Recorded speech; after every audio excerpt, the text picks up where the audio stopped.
Hello everyone, नमस्कार सभी को। मेरा नाम है गणेश जांगेड़। स्वागत है आप सभी का तेज सिविल के डिजिटल प्लेटफॉर्म पे। कैसे हो आप सब? आई होप कि आप सब अच्छे होंगे, स्वस्थ होंगे और अपनी पढ़ाई कर रहे होंगे। इस सेशन में हम 26 जुलाई की 5 इंपॉर्टेंट न्यूज़ और उससे रिलेटेड 5 एमसीक्यूज देखेंगे। इस सेशन की पीडीएफ आपको हिंदी और इंग्लिश दोनों में ही तेज सिविल के एप्लीकेशन पर और इसके अलावा तेज सिविल का जो टेलीग्राम चैनल है वहां पर मिल जाएगी। इसके अलावा तेज सिविल की टीम द्वारा जून 2025 की जो करंट अफेयर मैगजीन है हिंदी और इंग्लिश दोनों में अवेलेबल करवा दी गई है, जो कि आरपीएससी के बदलते हुए पैटर्न के हिसाब से तैयार की गई है। चलिए सेशन को स्टार्ट करते हैं एक अच्छे से कोटेशन के साथ। कोटेशन कहता है, accept every challenge with confidence. आत्मविश्वास के साथ हर चुनौती को स्वीकार करो। You have the power to make the impossible possible. तुम में असंभव को संभव करने की शक्ति है। आपको बस हार्डवर्क के साथ में स्मार्ट वर्क करना है और बस लगातार जो है अपनी पढ़ाई करते रहना है और अपने ऊपर बिलीव बनाए रखना है। ये आप देख सकते हो कि जून 2025 की जो मैगजीन है उसकी मैंने कुछ क्लिप्स यहाँ लगाई है। ये आप देख सकते हो हिंदी में और ये इंग्लिश में। इसे आप एक्सेस कर सकते हो तेज सिविल के एप्लीकेशन पर या तेज सिविल के टेलीग्राम चैनल से। चलिए सबसे पहले रिवीजन कर लेते हैं लास्ट क्लास का। लास्ट क्लास में अपन ने देखा था कि भारत की हेनले पासपोर्ट इंडेक्स जो 2025 है उसमें क्या रैंकिंग रही। तो हमने देखा था कि जुलाई एडिशन था ये वाला कौन सा एडिशन था? जुलाई। और इस एडिशन में भारत की रैंकिंग की बात करें तो 77th रही, 77वीं। और जो कि जनवरी 2025 का जो एडिशन था, चूंकि ये एक साल में 2 बार रिलीज होती है, द्विवार्षिक है, बाई एनुअल रैंकिंग होती है, तो जनवरी एडिशन में भारत की रैंकिंग थी 85। इसका मतलब है कि भारत ने 8 पायदान की जो है छलांग लगाई, जो कि इस एडिशन में यानी कि जुलाई एडिशन में सबसे ज्यादा जो है इंप्रूवमेंट थी। क्या है भारत की रैंकिंग? तो 77। ये आपको ध्यान में रखना है। पहले नंबर पर कौन था हेनले पासपोर्ट इंडेक्स में? तो पहले नंबर पर था सिंगापुर और लास्ट पर था यानी कि 99th पोजीशन पर था। 99th पोजीशन पर कौन था? 99th पोजीशन पर था अफगानिस्तान। इसके अलावा अगर मैं भारत के टोटल वीजा फ्री गंतव्य यानी डेस्टिनेशन की बात करूं कि कितने डेस्टिनेशन पर भारत जो है वीजा फ्री ट्रेवल कर सकता है, तो भारत कर सकता है टोटल 59 गंतव्य स्थलों पर जो भारत बिना वीजा के ट्रेवल कर सकता है। और हमने ये भी देखा था कि हेनले पासपोर्ट इंडेक्स जो है कब शुरू किया गया था? सबसे पहले 2008 में। और इसको किसने विकसित किया था? तो हमने उनका नाम देखा था doctor Christian H Kellin. Doctor Christian H Kellin जो कि ब्रिटेन के नागरिक है। अगली न्यूज हमने देखी कि अजय सेठ को IRDAI अध्यक्ष के रूप में नियुक्त किया गया। IRDAI के अध्यक्ष किसे बनाया गया है? तो अजय सेठ को। IRDAI मतलब insurance regulatory development authority of India. Insurance को जो रेगुलेट करती है उसके जो अध्यक्ष किसे चुना गया है? अजय सेठ को। फिर हमने देखा कि भारत ने पेट्रोल में 20% एथेनॉल मिश्रण हासिल कर लिया है, जो कि भारत का टारगेट था 2030 तक, और भारत ने 5 वर्ष पहले ही 2025 में ये टारगेट जो है अचीव कर लिया है। और हमने देखा था कि भारत का जो एथेनॉल मिश्रण का जो कार्यक्रम है, प्रोग्राम है, उसको कौन इंप्लीमेंट कर रहा है, नोडल एजेंसीज कौन सी है? तो हमने देखा था कि लीड में जो है जो प्रमुख मंत्रालय है वो है ministry of petroleum and natural gas. Ministry of petroleum and natural gas. और जो सहायक मंत्रालय है वो है एग्रीकल्चर मिनिस्ट्री और इसके अलावा फूड प्रोसेसिंग मिनिस्ट्री। तो ये आपको ध्यान में रखना है, ठीक है। फिर हमने देखा था कि स्वदेशी प्रदूषण नियंत्रण पोत समुद्र प्रचेत भारतीय तटरक्षक बल के लिए जलावतरण किसके द्वारा लॉन्च किया गया था या किसके द्वारा डेवलप किया गया? तो ये किया गया था गोवा शिपयार्ड लिमिटेड द्वारा ये भारतीय तटरक्षक बल यानी इंडियन कोस्ट गार्ड को दिया गया, ठीक है। और इसको जलावतरण कहां पर किया गया? तो इसको किया गया वास्को द गामा जो सिटी है गोवा में, वहां पर इसको जो है लॉन्च किया। क्या नाम है? समुद्र प्रचेत। फिर हमने देखा कि गोरबिया सौर ऊर्जा परियोजना जो कि नोखा में है उसके बारे में हमने देखा था कि इस परियोजना को कौन डेवलप कर रहा है? तो हमने नाम देखा था जेलेस्ट्रा इंडिया। जेलेस्ट्रा इंडिया द्वारा विकसित कितने मेगावाट की है? तो ये है 435 मेगावाट की सोलर परियोजना है। और इसके अलावा हमने देखा था कि प्रति वर्ष, या फिर मैं बोलूं कितने उस पे फैली हुई है, कितने एकड़ पे, तो 1250 एकड़ पे ये परियोजना फैली हुई है। और ये प्रति वर्ष 755 गीगावाट की जो स्वच्छ बिजली है उसका उत्पादन करेगी और 1,28,000 घरों को जो है बिजली पहुंचाएगी। तो ये सारी न्यूज थी जो लास्ट क्लास में, लास्ट सेशन में हमने देखी थी। चलिए बढ़ते हैं अब अपने पहले प्रश्न की ओर। पहला प्रश्न है कि हाल ही में जुलाई 2025 में किस देश ने 31 दिसंबर 2026 से प्रभावी रूप से यूनेस्को से बाहर निकलने की घोषणा की? Recently in July 2025 which nation announced it's withdrawal from UNESCO effective from December 31 2026? Switzerland, USA, Japan या इजराइल? क्या आंसर इसका? इसका आंसर है यूएसए। स्विट्जरलैंड की बात करें अपन, तो स्विट्जरलैंड के बारे में हमने देखा था कि रिसेंटली स्विट्जरलैंड ने क्या किया है कि इंडिया और जो ईएफटीए है इनके बीच में जो व्यापार समझौता है उसे रेटिफाई कर दिया है। ईएफटीए क्या है? तो एक नॉन यूरोपियन देशों का एक समूह है, नॉन ईयू समूह है, जिसमें टोटल 4 देश देखे थे अपन ने, आइसलैंड, लिechtenstein, नॉर्वे और स्विट्जरलैंड। और स्विट्जरलैंड के अलावा तीनों ने पहले ही इसे रेटिफाई यानी पुष्टि कर दी थी और स्विट्जरलैंड ने इसे रिसेंटली पुष्टि कर दी है। इसका मतलब कि अक्टूबर 2025 में ये इंप्लीमेंट हो जाएगा। जो इंडिया ईएफटीए जो फ्री ट्रेड एग्रीमेंट है, trade and economic partnership agreement उसका पूरा नाम है, टीईपीए, ये लागू हो जाएगा अक्टूबर 2025 में। फिर हमने जापान के बारे में रिसेंटली किसी क्लास में देखा था कि इंडियन कोस्ट गार्ड जो है, इंडियन कोस्ट गार्ड और जापान कोस्ट गार्ड के बीच में एक एक्सरसाइज हुई जिसका नाम है जा माता एक्सरसाइज। जा माता एक्सरसाइज ये एक जापानीज टर्म है जिसका मतलब होता है फिर मिलेंगे। कहां पर हुई थी? तो ये हुई थी चेन्नई में। कहां पर हुई थी? ये हुई थी चेन्नई में। और ये कैसी एक्सरसाइज है? तो ये मैरीटाइम एक्सरसाइज है यानी समुद्री। ठीक है। फिर इजराइल, तो इजराइल के बारे में हमने रिसेंटली देखा था कि इजराइल ने अपना स्वदेशी रूप से निर्मित एक कम्युनिकेशन सैटेलाइट लॉन्च किया जिसका नाम था ड्रॉर 1। तो आपसे एग्जाम में पूछा जाए कि ड्रॉर 1 सैटेलाइट किसके द्वारा विकसित की गई है? तो इजराइल। और इसके अलावा हमने देखा था कि इजराइल का जो डिफेंस सिस्टम है आयरन डूम, उससे प्रेरित होकर यूएसए ने क्या बनाया? गोल्डन डूम। ये आप देख सकते हो न्यूज को, न्यूज़पेपर की क्लिपिंग यहां पर लगाई हुई है कि not in the national interest, US pools out of UNESCO again. ये जो इंडियन एक्सप्रेस न्यूज़पेपर है उसकी क्लिपिंग है। अब देखते हैं अपनी न्यूज को। ये आप देख सकते हो कि जुलाई 2025 में यूएसए के राष्ट्रपति डोनाल्ड ट्रंप ने यूनेस्को से जो है वापसी कर ली है, यानी कि उन्होंने एग्जिट कर लिया है। क्या कर लिया है? एग्जिट कर लिया है, जो कि 31 दिसंबर 2026 से प्रभावी होगा।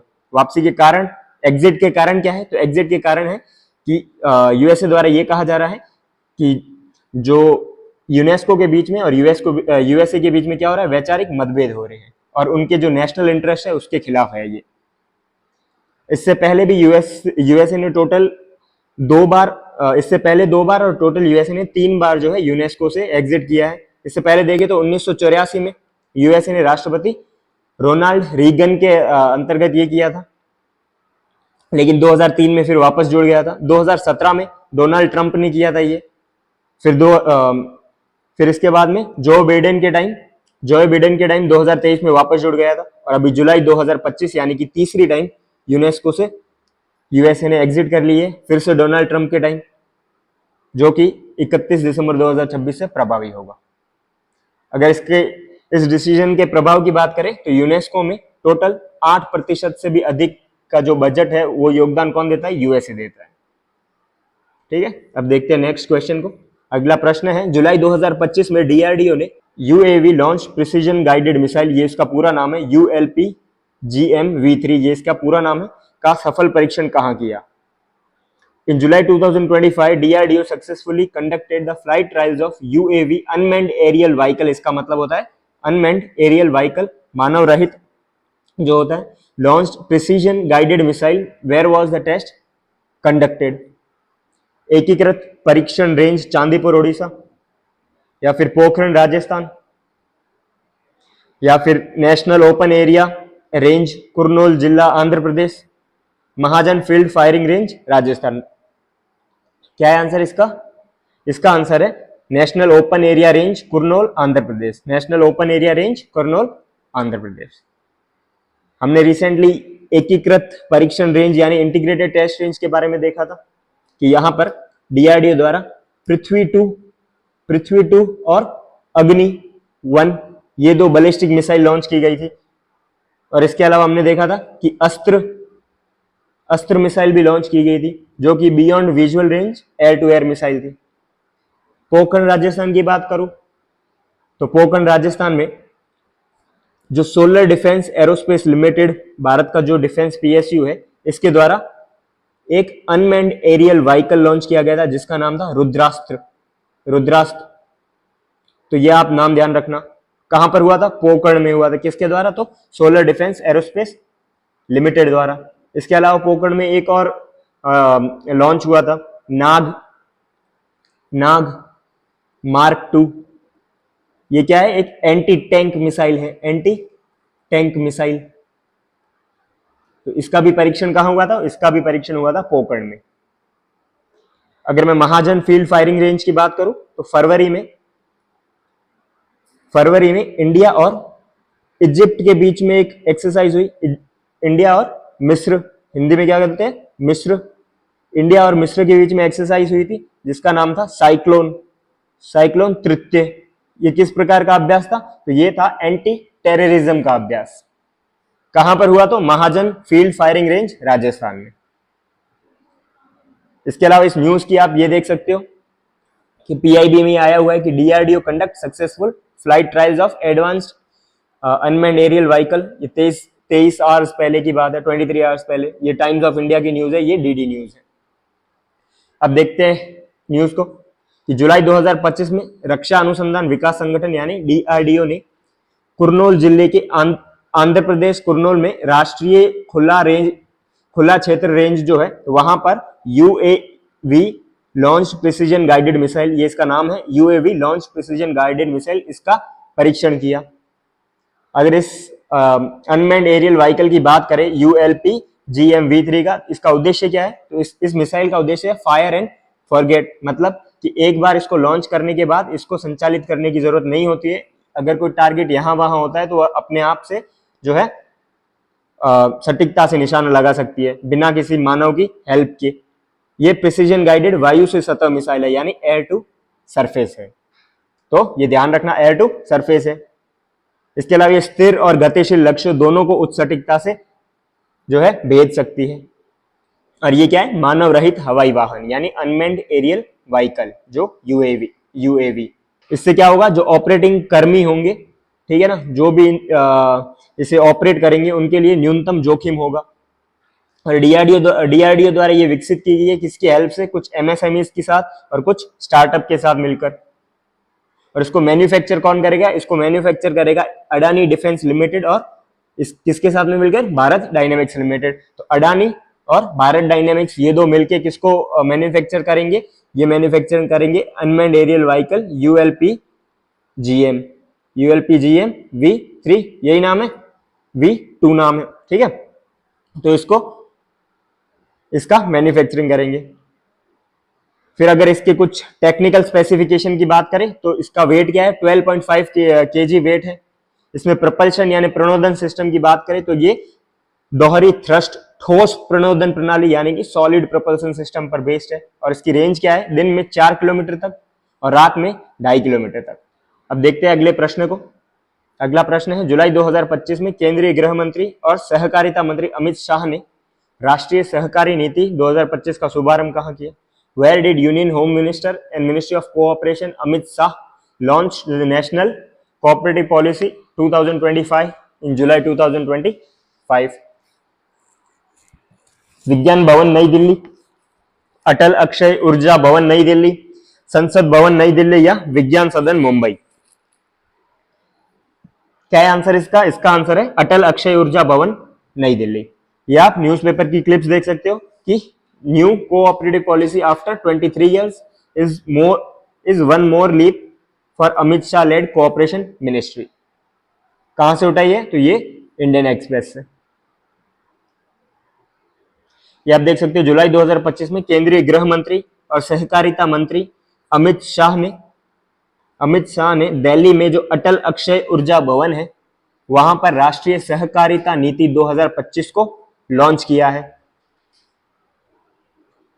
अगर इसकी कुछ बैकग्राउंड की बात करें कि सबसे पहले कब लॉन्च हुई थी, तो सबसे पहली जो राष्ट्रीय सहकारिता नीति है वो 2002 में शुरू की गई थी।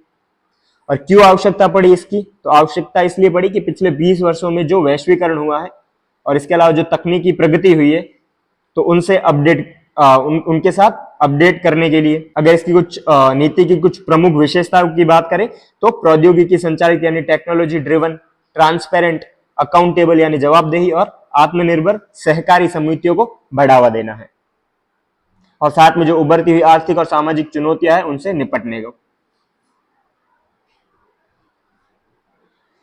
इसके अलावा अगर इसके जो फोकस एरिया की बात करें कि क्या विजन है, क्या फोकस एरिया रहेगा इस नीति के अंतर्गत या फिर इंडियन गवर्नमेंट का, तो इंडियन गवर्नमेंट का फोकस है कि सहकार से समृद्धि जो सिद्धांत है भारतीय गवर्नमेंट का, जिसके माध्यम से 2047 तक विकसित भारत का निर्माण करना है। और इसके अलावा 1.4 अरब जो भारतीय है उनको सशक्त बनाना, विशेष रूप से जो गांव में जो कृषि में इंक्लूडेड है, जो कृषि व्यवसाय करते हैं। इसके अलावा जो ग्रामीण महिलाएं हैं, दलित है, जनजातियां है, इन सबको क्या करना है? कोऑपरेटिव के माध्यम से सशक्त बनाना। अगर मैं बात करूं कि संयुक्त राष्ट्र महासभा यानी यूएन जनरल असेंबली है, उसने 2025 को अंतरराष्ट्रीय सहकारी वर्ष भी घोषित किया है। तो ये आपको ध्यान होना चाहिए, आपके एग्जाम के लिए इंपॉर्टेंट है कि 2025 को कौन सा वर्ष घोषित किया गया? अंतरराष्ट्रीय सहकारी वर्ष। और इसकी क्या थीम है? तो इसकी थीम है सहकारी समितियां एक बेहतरीन या फिर एक बेहतर विश्व का निर्माण, cooperative build a better world. अगला प्रश्न है कि 24 जुलाई 2025 को भारत और यूनाइटेड किंगडम के बीच हस्ताक्षरित व्यापक आर्थिक और व्यापार समझौता के प्रमुख हस्ताक्षरकर्ता कौन थे? Who were the key signatories of the Comprehensive Economic and Trade Agreement between India and UK signed on July 24, 2025? Amit Shah, ऋषि सोनाक, पीयूष गोयल और जोनाथन रेनॉल्ड्स, निर्मला सीतारमन और किर स्टारमर, या एस जयशंकर और डेविड कैमरन? क्या है आंसर? इसका आंसर है पीयूष गोयल और जोनाथन रेनॉल्ड्स। पीयूष गोयल क्या है? Ministry of commerce and industry. ये आप न्यूज देख सकते हो, पीआईबी में और द हिंदू में आया हुआ कि India and UK signed comprehensive economic trade agreement. देखते हैं न्यूज को। ये आप देख सकते हो जुलाई 2025 को 24 जुलाई 2025 को भारत और यूके ने द्विपक्षीय व्यापार, निवेश और आर्थिक सहयोग को बढ़ावा देने के लिए व्यापक आर्थिक और व्यापार समझौता यानी comprehensive economic and trade agreement पर हस्ताक्षर किए। ये समझौता कब हुआ? तो प्रधानमंत्री नरेंद्र मोदी की जो यूके की आधिकारिक यात्रा है इस दौरान किया गया। प्रमुख हस्ताक्षरकर्ता कौन थे? तो पीयूष गोयल, जो कि केंद्रीय वाणिज्य और उद्योग मंत्री यानी कि कॉमर्स एंड इंडस्ट्री मिनिस्टर है। और उनके साथ किसने किया? तो जोनाथन रेनॉल्ड्स है। ये कौन है? तो यूके के जो व्यापार और व्यवसाय सचिव है, इनके बीच में ये समझौता हुआ था। आरपीएससी द्वारा अब नाम काफी पूछे जा रहे हैं, तो ये नाम ध्यान में रखना कि किसके द्वारा किया गया था।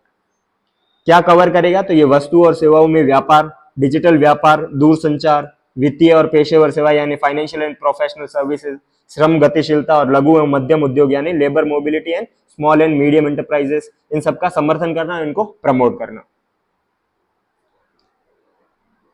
इसके अलावा अगर आर्थिक कुछ संदर्भ देखें, इकोनॉमिक कॉन्टेक्स्ट देखें, तो 2025 में टोटल 56 बिलियन अमेरिकी डॉलर का व्यापार होता है, जिसे 2030 तक दोगुना करना है 112 बिलियन का, ये टारगेट है।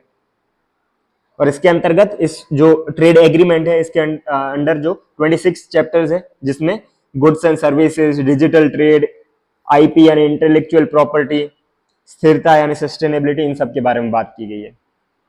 और ट्रेड एग्रीमेंट क्या होता है? व्यापार समझौता। तो व्यापार समझौता के अंतर्गत दो देशों या जो दो इकाई है जिनके बीच में होता है, उनमें जो टैरिफ होते हैं एक्सपोर्ट इंपोर्ट में, उनके वस्तुओं के एक्सपोर्ट इंपोर्ट में जो टैरिफ लगाया जाता है, जो कर लगाया जाता है एक्स्ट्रा, वो बंद हो जाएगा लगाना, या फिर बहुत ही कम कर दिया जाएगा, जिससे क्या होगा? व्यापार बढ़ेगा। तो ये आपको ध्यान होना चाहिए। नेक्स्ट देखते हैं राजस्थान विधानसभा परिसर में कारगिल शौर्य वाटिका का उद्घाटन 24 जुलाई 2025 को किसने किया? Who inaugurated the Kargil Shaurya Vatika in Rajasthan Legislative Assembly complex on July 24, 2025? Vasudev Devnani, Bhajanlal Sharma, Rajendra Rathore या दिया कुमारी?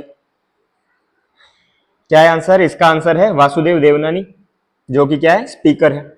इनसे रिलेटेड हमने एक न्यूज देखी थी कि इनको मारवाड़ गौरव रत्न पुरस्कार भी दिया गया, तो ये भी ध्यान में रखना कि मारवाड़ गौरव रत्न पुरस्कार किसे मिला था रिसेंटली? वासुदेव देवनानी, जो कि विधानसभा के स्पीकर है। और ये आप न्यूज़पेपर की क्लिप देख सकते हो कि राजस्थान विधानसभा में कारगिल शौर्य वाटिका का उद्घाटन और युद्ध में शहीद हुए 21 वीरांगनाओं का सम्मान। देखते हैं न्यूज को। ये आप देख सकते हैं कारगिल शौर्य वाटिका का उद्घाटन राजस्थान विधानसभा परिसर में कब हुआ? तो 24 जुलाई 2025 को। किसके द्वारा? तो श्री वासुदेव देवनानी, जो राजस्थान विधानसभा के क्या है? अध्यक्ष यानी कि स्पीकर है। स्थान तो राजस्थान विधानसभा परिसर, और इस परियोजना का नाम क्या है? तो कारगिल शौर्य वाटिका। तो ये आपको ध्यान में रखना है। किस अवसर पर? तो कारगिल विजय दिवस। उद्देश्य तो 1999 के जो कारगिल युद्ध था, उनके जो शहीद हुए थे उस युद्ध के दौरान उनके बलिदान को सम्मान देना, और इसके अलावा विधानसभा परिषद के भीतर एक हरा भरा स्मारक बनाना, ग्रीन मेमोरियल, जिससे कि पर्यावरण संरक्षण को बढ़ावा मिले। और जो विधानसभा परिसर है उसमें शहीदों की स्मृति में राष्ट्रीय प्रेरणा तीर्थ यानी कि नेशनल इंस्पिरेशन श्राइन को भी श्राइन में बदलना। किसको? विधानसभा परिसर को। इसके अलावा वृक्षारोपण कार्यक्रम किया गया। अवसर तो हरियाली अमावस्या कब थी? तो 24 जुलाई। इस दौरान टोटल 1100 पौधे जो है रोपे गए थे। और वासुदेव देवनानी ने एक सिंदूर पौधा यानी वर्मिलियन का वृक्ष भी रोपा, और उसको रोपकर इस कार्यक्रम को शुरू किया गया था। और पार्टिसिपेशन देखे तो कारगिल शहीदों की जो युद्ध विधवाएं है उनके द्वारा भी श्रद्धांजलि के रूप में सिंदूर पौधे को रोपा गया, और कारगिल नायकों को सम्मान भी दिया गया। और इस दौरान वासुदेव देवनानी द्वारा 21 वीरांगनाओं को, वॉर विडोज को शॉल और स्मृति चिन्ह, ये दोनों प्रदान करके सम्मानित किया गया। और इससे क्या संदेश जाता है? तो उन्होंने कहा कि विधानसभा परिसर अब केवल कानून निर्माण का स्थान नहीं बल्कि देशभक्ति और बलिदान का प्रतीक है, जो कि राष्ट्रीय प्रेरणा तीर्थ यानी नेशनल इंस्पिरेशन श्राइन बन गया है। अब देखते हैं आपका होमवर्क प्रश्न। ये आप देख सकते हो कि होमवर्क प्रश्न है आप सभी के लिए कि हाल ही में जोगाराम पटेल ने घोषणा की कि आरपीएससी राजस्थान लोक सेवा आयोग के सदस्यों की संख्या 7 में से कितनी बढ़ाई जाएगी? Recently, Jogaram Patel announced that the number of RPSC will be increased, लेकिन वो 7 में से कितनी बढ़ाई जाएगी? 8, 9, 10 या 11? आपको कमेंट करके बताना है। कमेंट जरूर करें ताकि हमारा मोटिवेशन बढ़ता रहे। ठीक है, ये थी आज का आपका सेशन। आशा करता हूँ आपको सेशन पसंद आया होगा। अगर सेशन पसंद आ रहा है तो प्लीज़ चैनल को सब्सक्राइब करें, ज़्यादा से ज़्यादा कमेंट करें ताकि हमें मोटिवेशन मिले और ऐसे बेहतरीन सेशन लाने के लिए। थैंक यू एवरीवन, मिलते हैं नेक्स्ट सेशन में।